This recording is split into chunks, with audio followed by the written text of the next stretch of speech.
គាត់សម្រានបាត់ហើយចឹងមានតែទុកណាចា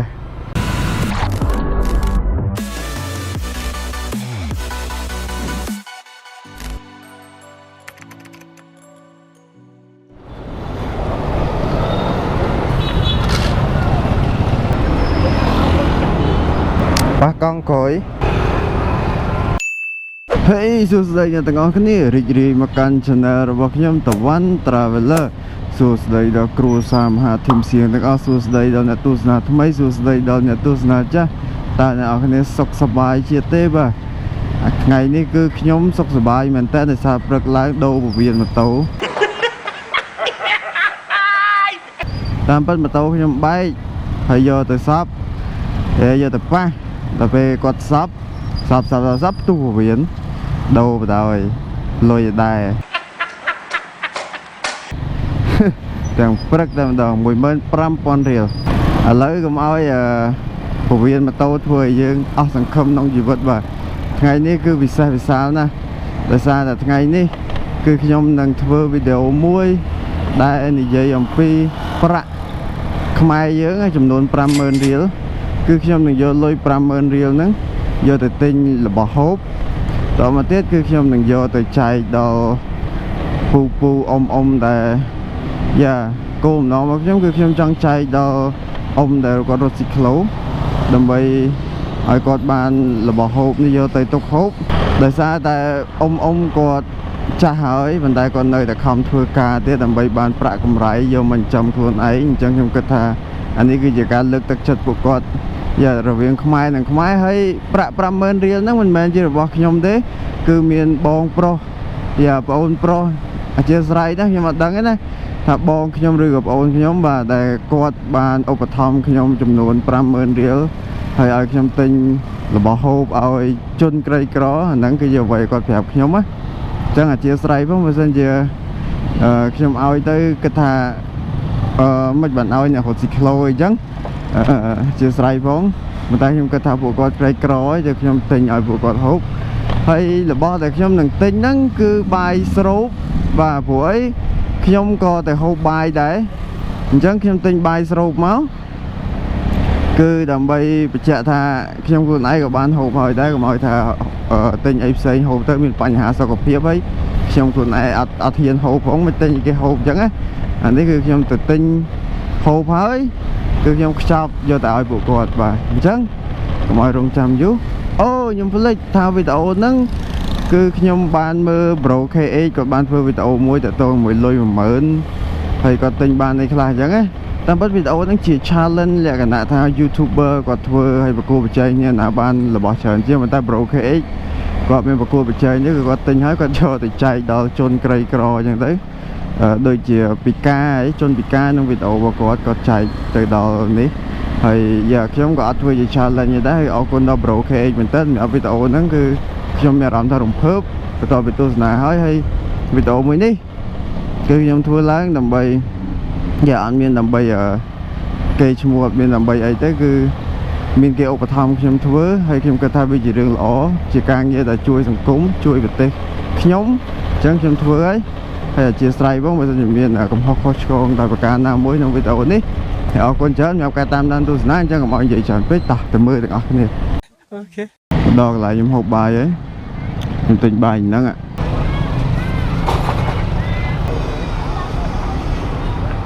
តែនបានបាយចំនួន12ប្រអប់បាយមួយចានវា 3,000 រៀលហើយបាយស 3,500 អញ្ចឹង12ប្រអប់ហ្នឹងយក 3,500 គុណ 12 ទៅគឺឃើញហើយប៉ុន្តែទឹកលុយសរុបគឺលើសអ្វីដែលខ្ញុំបានប្រាប់គឺទឹកលុយគឺឡើង 54,000 រៀលព្រោះខ្ញុំត្រូវទិញទឹកសុទ្ធចំនួន12ដបដែរគឺឲ្យគាត់ហូបបាយហើយមានទឹកឲ្យគាត់ទៀតចំពោះបាយចំនួន12ប្រអប់ហើយជាមួយទឹកសុទ្ធ12ដបនេះគឺខ្ញុំសូមអរគុណដល់បងប្រុសខ្ញុំហៅបងប្រុសដែលក្តីគោរពដែលគាត់បានឧបត្ថម្ភហើយសូមកុសលផលបុណ្យទាំងអស់បានជួយដល់បងនិងក្រុមគ្រួសារបងឲ្យជួបប្រទះតែសុខជួបប្រទះតែសុបាយធ្វើអ្វីបានសម្រេចរកស៊ីមានបាន ណាអរគុណច្រើនមែនតើសម្រាប់ទឹកចិត្តបងប្រុសហើយក៏សូមអរគុណដល់អ្នកទស្សនាទាំងអស់បើសិនជាអ្នកទាំងអស់គ្នាបានមើលវីដេអូនេះហើយគិតថាវាល្អកុំភ្លេចជួយ share ផងហើយអរគុណច្រើនមែនតើឥឡូវនេះគឺនៅម្ដុំផ្សារបឹងកេងកងហើយកន្លែងដែលខ្ញុំគិតថាសម្បូរស៊ីក្លូគឺនៅម្ដុំផ្សារកដាលមុខវាំងនិយាយទៅខ្ញុំនឹងជិះទៅម្ដុំខាងហ្នឹងហើយអត់ហ៊ានធានាទេថាខ្ញុំនឹងឃើញពួកគាត់នៅហ្នឹងទាំងអស់គ្នាឬក៏មិនតើតែយើងជិះទៅហើយយើងមើលទិដ្ឋភាពជាក់ស្ដែងមិនយើងដឹង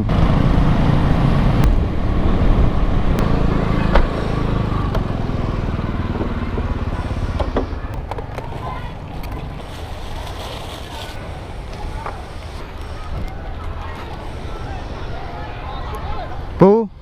សួស្ដីអ្នកក្មួយជូនបាទ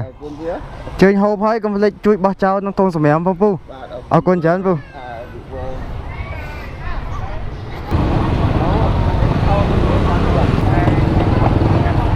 surprise គាត់មួយពូមួយជូនអញ្ជើញហូបហើយជួយបោះចោលក្នុងធុងសម្រាមផងពូបាទជម្រាបលា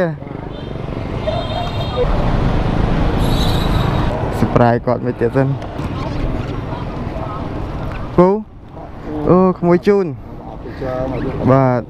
សូមអញ្ជើញពិសាឲ្យបោះចោលធុងសម្រាមផងពូបាទអរគុណច្រើនពូអូត្រូវមកក្មួយជូនបាទអរគុណបងអញ្ជើញហូបឲ្យបោះចោលធុងសម្រាមផងបាទអរគុណច្រើន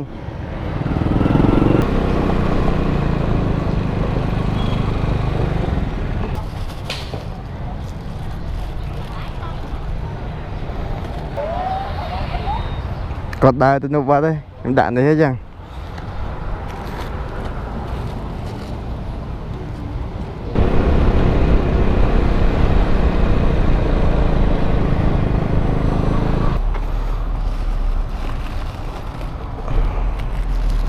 គាត់សម្រានបាត់ហើយអញ្ចឹងមានតែទុកណាចេះទុកនេះ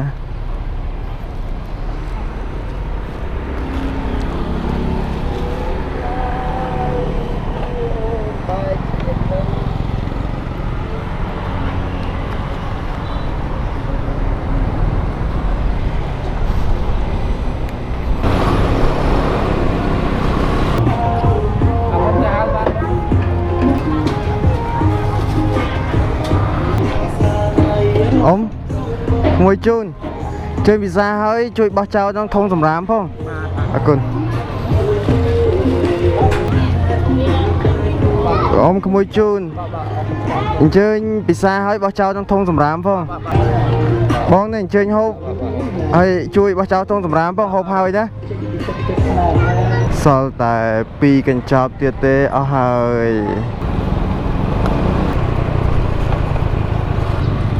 ពូឈប់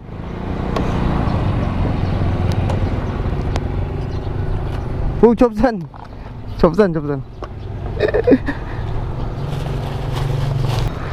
ក្មួយជូនបាទអរគុណអាយុវែងបាទអញ្ជើញហូបឲ្យជួយបោះចោលក្នុងធុងសម្រាមផងពូ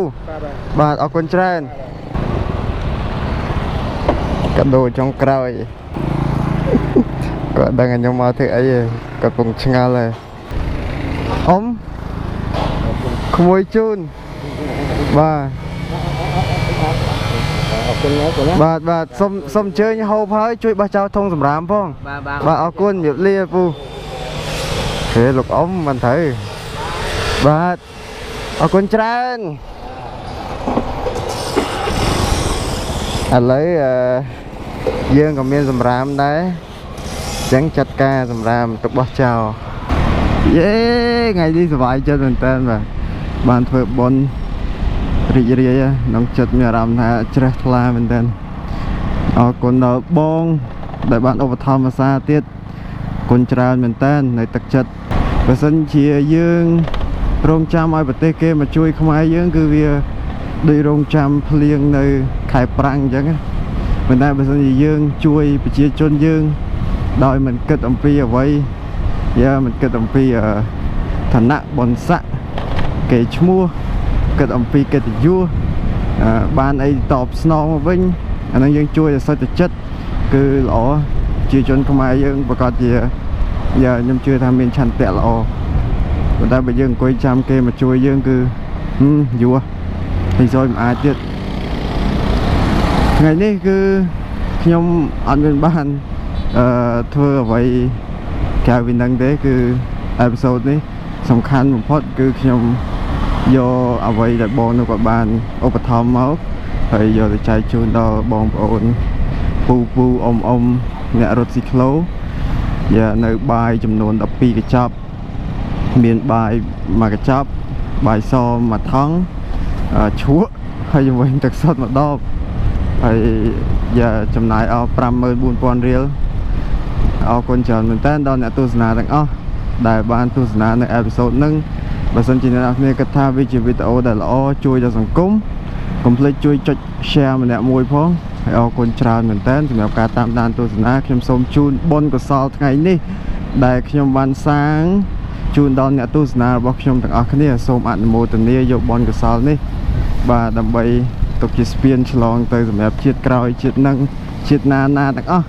ហើយអរគុណច្រើនមែនតើសម្រាប់ការតាមដានទស្សនាចឹងដូចសពរាល់ដងចឹងកុំភ្លេច like share subscribe ទាំងនៅលើ Facebook page ទាំងលើ YouTube channel របស់ខ្ញុំកុំភ្លេចដាក់ cipher នៅលើ Facebook page កុំភ្លេចចុចកណ្ដឹងនៅលើ YouTube channel របស់ខ្ញុំហើយខ្ញុំនឹងជួបអ្នកទាំងអស់គ្នានៅអេពីសូតក្រោយទៀតបាទ so I will see you guys in my next episode bye bye ធុងសម្រាមបោះចោល